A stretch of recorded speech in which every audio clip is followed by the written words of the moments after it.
Secondo me Venezia è una magia, è qualcosa che tutti dovrebbero un giorno avere la possibilità di scoprire. Ancora oggi, tutti i giorni riesce a stupirmi. Tornando a casa ogni tanto mi fermo ad ammirarla, ad ammirare la Chiesa della Salute dal ponte dell'Accademia, a vedere uno scorcio, andare al mercato di Rialto, tornare in barca la sera dal Lido. Sono cose, emozioni che ti stravolgono.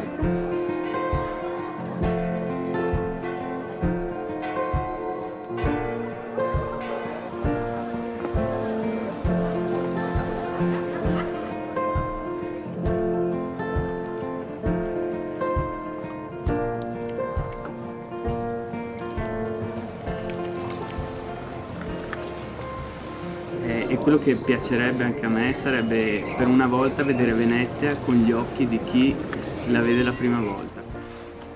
Per lo spettacolo e l'emozione che deve dare la prima volta che ti si apre davanti agli occhi.